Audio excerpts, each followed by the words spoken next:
우리가 계속해서 누가복음의 말씀을 묵상하고 있습니다. 누가복음은 다른 복음서와 달리 예수 그리스도의 행적을 그가 거니시는 모든 장소들을 다른 지역은 생략하고 예루살렘만을 드러내고 있다라고 말씀을 드렸습니다. 왜 누가는 예수 그리스도께서 가시는 그 길, 갈릴리, 사마리아, 그리고 베레아 지역에서 수많은 일들을 행하셨음에도 불구하고 왜 예루살렘, 유대로 나아가시는 예수 그리스도의 사역만을 그렇게 나타내고 있을까? 그것이 누가가 예수님을 통해서 나타내려는 목적입니다. 예루살렘으로 나아가시는 예수님의 모습, 예수님의 발자취는 어떤 세상의 영광을 취하기 위함이 아니었습니다.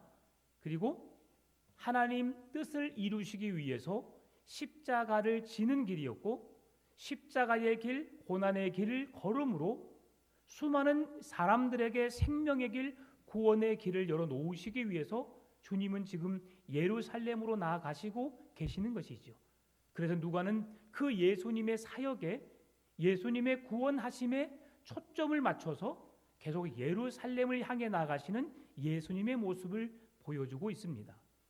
그러는 가운데 오늘 예수님이 이제 예루살렘에 이르기 전에 오늘 본문의 11절에서 예루살렘으로 가실 때에 사마리아와 갈릴리 사이로 지나가신다. 이것은 아직 유대 예루살렘에 이르지 아니하는 상황입니다. 아직 예수님께서 예루살렘으로 나아가시기 위해서 많은 시간이 남아 있음을 보여주고 있고요. 그곳으로 가는 과정 속에서 일어난 사건을 오늘 이야기해 주고 있습니다. 그 사건은 바로 10명의 나병 환자가, 문둥병 환자가 예수님을 찾아온 사건입니다. 누가복음에서 이 나병 환자에 대한 언급은 벌써 오늘 본문이 네 번째입니다. 첫 번째로 누가복음 4장 27절, 두 번째로 누가복음 5장 12절 13절, 세 번째로 누가복음 7장 22절, 그리고 오늘 본문에서 나병 환자의 이야기를 네 번째 언급해 주고 있습니다. 나병은 어떤 병일까요? 우리가 잘 알고 있는 대로 피부병입니다. 피부에 반점이 생기고 그 피부가 점점 검게 변하고요. 궤양으로 발달하고 피부가 벗겨져서 몰골이 흉측해지고 그리고 몸이 마비되는 끔찍한 질병을 나병이라고 합니다. 우리는 잘 알고 있죠? 소록도, 고흥에 있는 소록도에 있는 나병 환자들 여러분 보시기도 하셨을 것이고 또 예전에는 그런 분들이 길거리에 다니시기도 했습니다. 근데 그 정도로 사람이 사람답게 살지 못하도록 만드는 그런 병으로 인해서 이들은 도시나 마을 중심에 거하지 않고 외곽, 성벽에 멀리 떨어져 있는 외곽에 그들은 모여 살 수밖에 없는 격리된 자들이었습니다. 그런데 이들이 격리되어서 사람들과 함께 할 수 없고 예수님께 가까이 할 수 없음을 알고 그들이 12절에서 13절에서 이렇게 말합니다. 한 마을에 들어가시니 나병 환자 10명이 예수를 만나 어떻게 해요? 멀리 서서 소리를 높여 이르되 예수 선생님이요 라고 부릅니다. 멀리 서서라는 단어는 그들이 예수 그리스도께 그리고 무리들 앞에 다가설 수 없었다.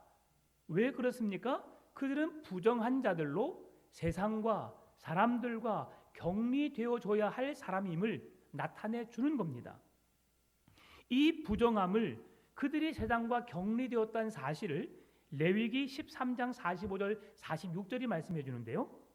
나병 환자는 옷을 찢고 머리를 풀며 윗입술을 가리고 외치기를 부정하다 할 것이요 병 있는 날 동안은 늘 부정할 것이라 그가 부정한즉 혼자 살되 진영 밖에서 살지니라. 나병 환자들이 어떻게 살아야 할지를 명확하게 말씀해 주는 겁니다. 옷을 찢고 그들은 머리를 풀며 나에게 지금 나병이 걸려 있습니다. 나는 당신들과 달리 지금 세상과 구별된 삶을 살고 있습니다 라고 말하는 거예요. 그래서 세상과 다른 삶을 살고 있다. 그리고 그들이 윗입술을 가리어서 말을 한다라고 하는 것은 우리가 침을 통해서도 감염이 될 수 있기 때문에 그들은 윗입술을 가리우는 것 이렇게 말한다는 거죠. 네. 사람들이 다양한 사람들이 있죠. 말하다 보면 침을 많이 튀기는 사람들이 있습니다. 여러분 어떠세요? 그분들 앞에 식사하는 것 좋아요, 안 좋아요? 별로 안 좋아요. 그러니 말할 때는 어떻게 하는 게 좋아요? 이렇게. 네. 감염을 막기 위한 방법이고요. 그리고 오늘날 좋은 방법 중에 하나가 마스크를 쓰는 거죠. 대화할 때 마스크를 쓰게 되면 상대에게 불편함을 주지 않습니다. 지금 이렇게 마스크를 쓰는 건 아니지만 앞에 윗몸 위에 손을 대고 말한다고 하는 것은 나는 그만큼 격리된 사람이고 감염할 수 있는 사람이기 때문에 지금 조심하고 있습니다라고 하는 것을 보여주고 있는 사건이죠. 이들이 멀리 서서 예수님을 바라보고 예수님께 소리 높여 말을 하고 있는데 예수 선생님이요라고 말합니다. 여기서 예수라는 말은 그들이 들은 그대로입니다. 지금 각색 병자들과 죽은 자를 살리시고 말씀으로 가르치시는 예수 그리스도의 사역을 그들이 들었을 것이지요. 그래서 그분께 나아가는 것만이 나를 살리는 길이요 내 몸의 질병을 치유받는 유일한 길이라는 사실을 알고 그들이 예수 그리스도께로 나간 겁니다. 그래서 예수님께 예수 선생님이요라고 부르는 것이죠. 명확하게 예수님이 누구인지는 모르지만 그들이 들어서 알고 있는 예수님은 병자들을 고치시고 귀신을 내어 쫓으시고 죽은 자도 살리시는 능력이 많으신 분이라는 사실을 극히 들어서 알고 계셨던 것이죠. 그래서 그분께 나가서 자신들의 마음, 자신들의 어려움을 고백한 겁니다. 그러면서 어떻게 말하고 있습니까? 우리를 불쌍히 여기소서라고 말합니다. 여기서 불쌍히 여기소서라는 말은 단지 자기들을 불쌍히 여겨달라 구걸하는 차원의 의미가 아닙니다.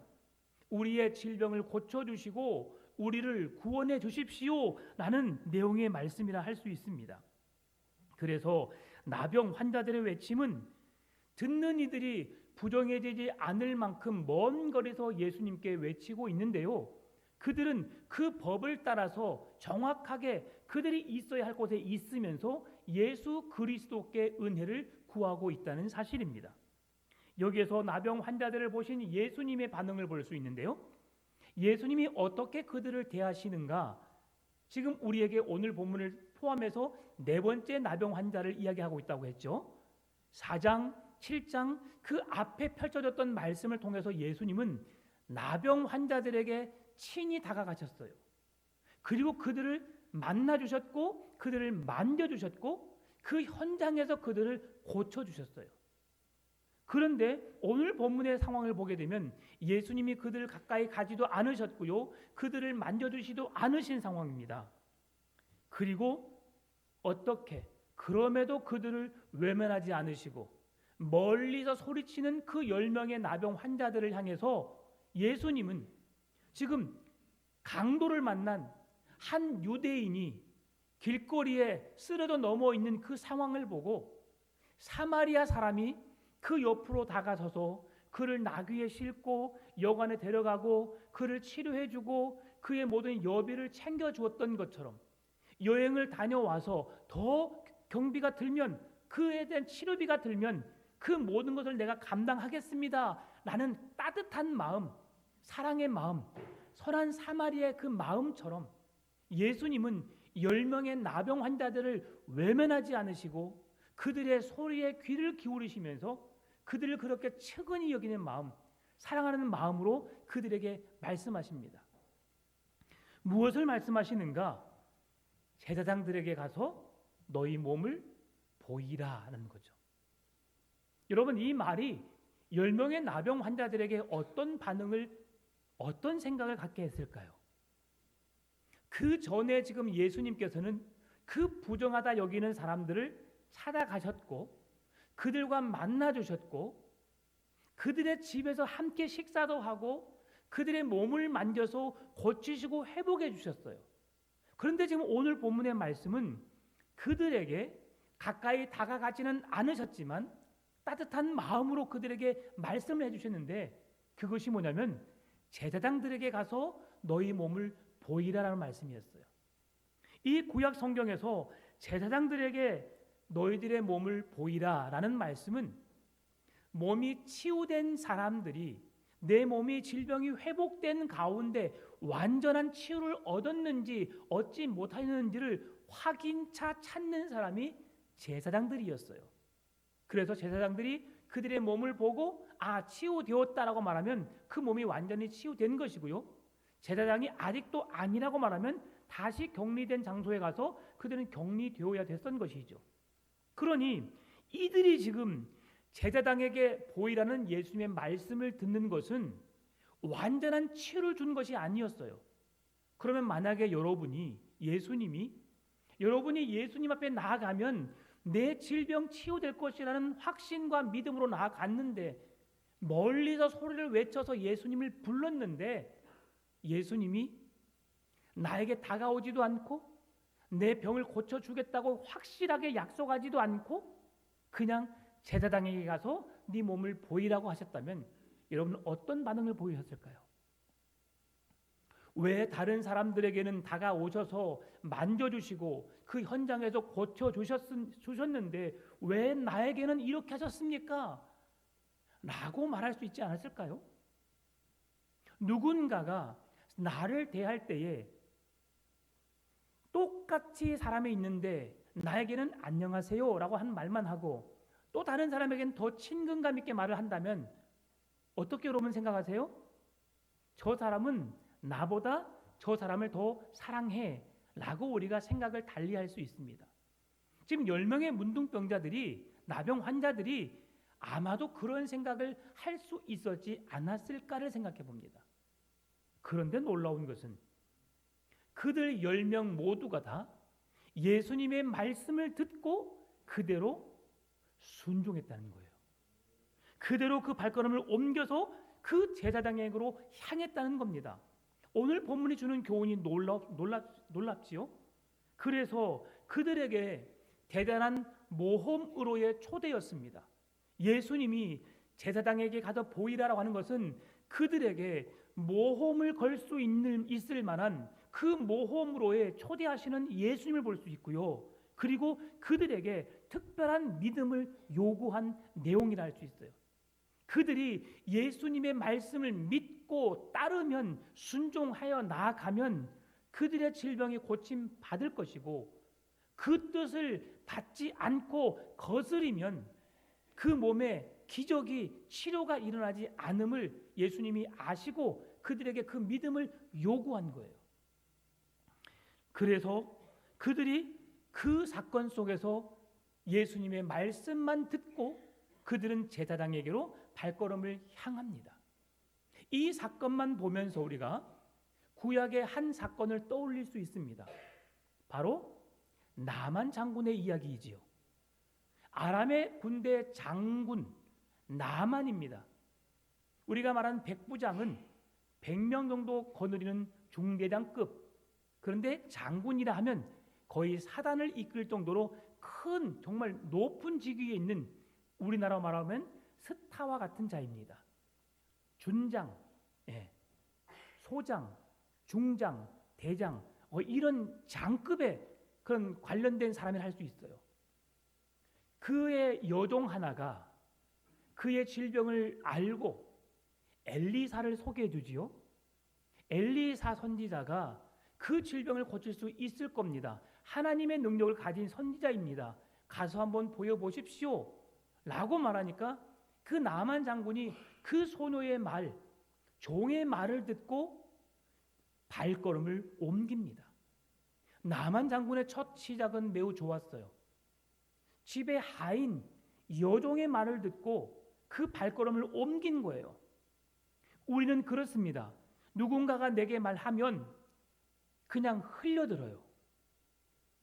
늘 그렇게 들려지는 말들을 우리는 새기지 않고 기억하지 못하고 흘려보낼 때가 많습니다. 그런데 지금 나만 장군은 뭔가 지푸라기라도 잡을 만한 심정으로 소녀의 음성을 듣고 엘리사 선지자에게로 나아갑니다. 그 마음은 매우 중요하였지요. 고침받기 원하는 그 간절함으로 엘리사 선지자를 향해 나아갔던 것이지요. 그런데 엘리사 선지자에게 나갔던 그의 모습 속에서 당황스러운 모습을 경험하게 됩니다. 한 나라의 군대 장군입니다. 그런데 그가 엘리사 선지자에게 먼 길을 마다하지 않고 왔음에도 불구하고 엘리사 선지자는 얼굴을 보여주지 않습니다. 그리고 그의 종을 시켜서 요단강에 가서 7번 몸을 담그라고 말하고 그렇게 하면 너의 살이 깨끗해질 것이다 라고 말합니다. 여러분이 나만 장군이에요? 어떤 반응을 보일 수 있겠습니까? 그래, 요단강 가서 7번 몸을 담그고 그러면 내게 그런 능력이 나타날 거야 라는 생각을 가진 분이 계실 거고요. 오늘 나만처럼 괘씸하다, 내가 한 나라의 군대 장군인데 감히 나를 이렇게 문전박대를 해? 그리고 종을 보내서 이렇게 나를 지시해? 그래서 나만 장군이 매우 화가 났어요. 화가 나서 나를 이렇게 대우한 그 자 앞에 화를 내며 자기 집으로 돌아서고 있습니다. 그가 엘리사 선지자를 찾아온 이유를 잊어버린 거지요. 한순간 그가 행한 행동과 그의 종을 시켜서 행한 말을 그게 어떤 의미인지를 생각하지 않고 나 같은 자를 이렇게 문전박대하고 나에게 이렇게 어려움을 주는 그 사람에게 화를 내면서 치유의 목적을 가지고 그곳에 찾아온 목적을 잃어버리고 집으로 돌아서려고 하는 것이죠. 그럴 때에 그와 함께했던 종들이 그렇게 말합니다. 장군님, 엘리사 선지자가 당신에게 큰 일을 행하라고 하셨습니까? 아니면 요단강에 가서 7번 몸을 담그라고 쉬운 일을 시켰습니까? 어떤 일을 시켰어요? 쉬운 일이에요. 여러분, 큰 일이라는 게 뭐가 있을까요? 큰 일. 만약에 엘리사 선지자가 당신을 나병에서 고쳐준 대가로 돈을 요구했다면, 아니면 어떤 전쟁에서 어떤 결과를 가져오라고 말했다면 나만 장군은 더 부담스러웠겠지요. 그런데 그것이 아니라 그가 온 목적을 명확하게 알고 요단강에 가서 그의 몸을 7번 담그라, 순종을 의미했던 거예요. 그러니 그 말을 듣고 보니까 나를 고쳐주지 않는다는 것이 아니라 나를 고쳐준다는 것이구나 라고 하면서 그 종의 말을 듣고 다시 요단강으로 나아갑니다. 그리고 7번 몸을 담그고 깨끗하게 기적을 경험하게 되죠. 여러분, 이처럼 하나님은 우리에게 뭔가 큰 것을 요구하지 않는다는 사실을 기억하시기 바랍니다. 하나님은 아브라함처럼 독자 이삭을 내게 바치라고 큰 일을 행하라고 말씀하지 않아요. 너의 소유를 다 팔아 가난한 자들에게 나누어 주라고 요구하지 않아요. 왜 그러신 줄 아세요? 우리에게는 그걸 감당할 만한 믿음이 없기 때문이죠. 나라를 위해서 목숨을 바치라고 하지 않으세요, 여러분. 주님이 걸으신 길, 생명을 바쳐 따라오라고 말씀하시지만, 그 생명의 값을 요구하시지만 여러분, 당장 그 생명을 내게 내어놓으라고 말씀하지 않는다는 거예요. 주님이 여러분에게 원하시는 것은 지금 이 시간 하나님의 말씀을 듣고 아멘 순종하기를 원하신다는 거예요. 주님이 말씀하시면 제가 따르겠습니다. 주님 뜻이 아니면 제가 멈춰 서겠습니다. 나의 가고 서는 것 주님의 뜻에 있으니 주님의 뜻을 따르겠습니다라는 믿음을 주님이 요구하신다는 사실이에요.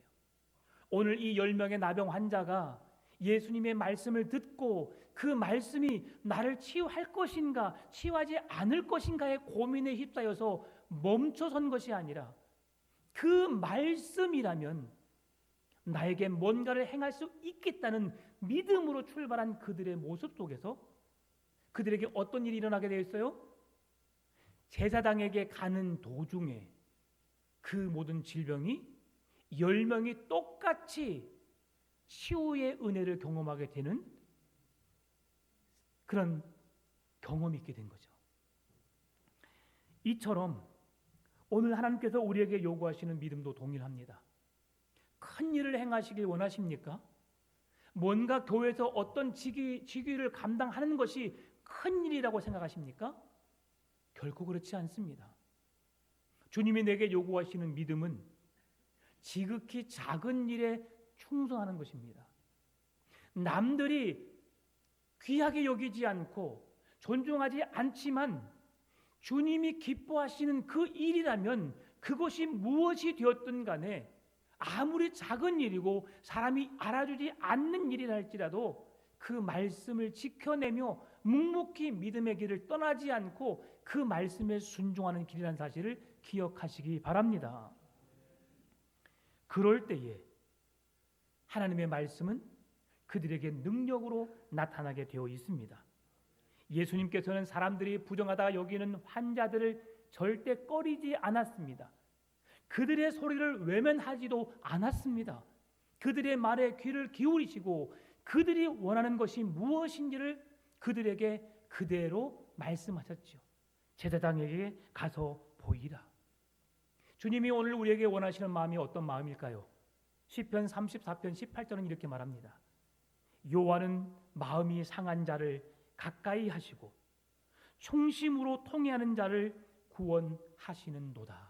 아멘. 여호와는 마음이 상한 자를 가까이 하시고, 주님, 저는 죄인입니다. 나는 아무것도 할 수 없습니다. 주님이 내게 필요합니다. 주님이 나를 구원하셔야만 내가 그 구원의 은혜를 입을 수 있습니다.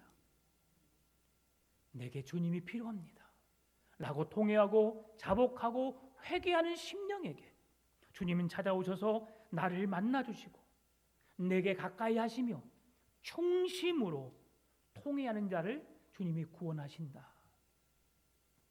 예수님만을 소망 삼는 10명의 나병 환자들, 그래도 그들이 돌아서는 제사장에게로 향하는 그들의 발걸음에 주님은 놀라운 능력을 경험하게 하지요. 돌아서서 걸어가는 과정 속에서 자기의 몸이 깨끗함을 경험하게 됩니다. 그런데요, 이 사건은, 오늘 우리가 함께 묵상한 사건은 누가복음에만 기록되어 있어요. 마태, 마가, 요한복음에는 기록되어 있지 않습니다. 그런데 이 누가복음에 기록된 오늘 나병 환자의 사건을 통해서 이 메시지를 통해서 우리에게 주는 몇 가지 사실을 우리가 확인해 볼 수 있습니다. 첫 번째로, 기적과 치유의 은총은 어설픈 암과 믿음을 지닌 사람들에게도 임한다는 것이지요. 온전히 하나님의 아들이신 예수 그리스도, 나의 구원자, 나의 주님이라고 믿고 확신하는 사람에게만 하나님의 능력이 나타나는 것이 아니라는 것을 보여주고 있습니다. 하나님은 오늘 누구에게 구원을 베푸셔야 되겠어요? 믿는 자에게. 그러면 하나님은 사랑하는 자들에게 비를 내리시잖아요. 믿는 자의 가정에 밭에만 비가 내리게 하고 안 믿는 자들의 자녀의 가정에는 비가 안 내리는 게 맞잖아요. 하나님은 믿는 자들을 사랑하시니까, 하나님을 따르는 자들을 사랑하시니까. 그런데 하나님은 그 은혜를 누구에게 주세요? 세상에 있는 모든 사람에게 주십니다. 그 모든 사람에게 하나님은 동일한 은혜를 베푸시고요, 그리고 모든 사람이 그 하나님을 경험할 수 있는 기회를 주신다는 거예요. 그리고 그 은혜를 경험했음에도 불구하고 하나님이 이 땅을 창조하신 창조주이심을, 우리를 죄와 사망에서 건지실 구원자 되심을 알고 있음에도 불구하고 그 아는 것으로 인하여서 우리가 하나님의 놀라운 구원의 은혜를 다 누리는 것은 아니라는 거죠. 오늘 본문에서 볼 수 있는 것처럼 10명의 사람이 예수님께 나와 소리를 쳤습니다. 그런데 그 중에 10명이 동일한 은혜로 똑같이 치유를, 깨끗함을 받는 은혜를 경험하게 되었어요. 그런데 9명의 사람은 자기 제 길로 갔고 단 한 명만 여호와께로 나와 예수님께 나와 그 발에 엎드려 주님을 경배하고 나의 몸을 치유하신 나 같은 자를 구원하신 그 예수 그리스도의 이름 앞에 감사하며 찬송과 영광을 올려 드렸다는 사실이죠. 여러분, 나를 불쌍히 여겨 주시라고 고백했던 그 10명의 나병 환자들, 그들이 똑같이 치유를 경험했음에도 불구하고 그들은 9명의 사람은 제 갈 길로 갔고 단 한 명만 여호와의 구원에 감사함으로 주님 앞에 나갔다는 사실. 그래서 여호와의 은혜와 기적을 경험했다고 해서 모두가 다 그 구원의 자리에 들어갈 수 있는 것은 아니라는 거죠. 그래서 성경은 교회 안에도 알곡과 쭉정이가 있고, 그래서 우리에게 알곡이 되기를 주님이 원하신다는 사실을 기억하시고 쭉정이가 아닌 알곡된 믿음으로 주의 말씀에 순종하시고 그 말씀을 붙들고 구원에 동참하는 놀라운 은혜가 있으시기를 주의 이름으로 축원합니다. 두 번째는 나병 환자들의 병 치유 과정에 일종의 시험이 있었다는 것이죠. 앞에서 살펴보았지만 어떤 시험이었습니까? 제사장에게 가서 너희 몸을 보이라. 앞장에서는 예수님께서 나병 환자들의 몸을 만져주시고 그 자리에서 고쳐주셨어요. 죽은 자를 그 사람들이 보는 앞에서 살려주셨어요. 그런데 오늘 본문의 말씀은 그들의 믿음을 요구하시는 거죠. 제사장에게 가서 보이라. 그 말씀을 믿고 순종함으로 내가 내 발을 옮겨서 제사장에게로 나아가는 믿음을 주님 보기를 원하셨다는 사실이에요. 그래서 그 시험을 통과하는 자, 그 시험을 통과하는 자에게 놀라운 치유를 경험할 수 있다는 사실이죠. 주님의 말씀에 순종함으로 여러분의 발걸음을 옮기시기 바랍니다. 주님의 뜻이 있는 곳에 하나님의 영광이 있습니다.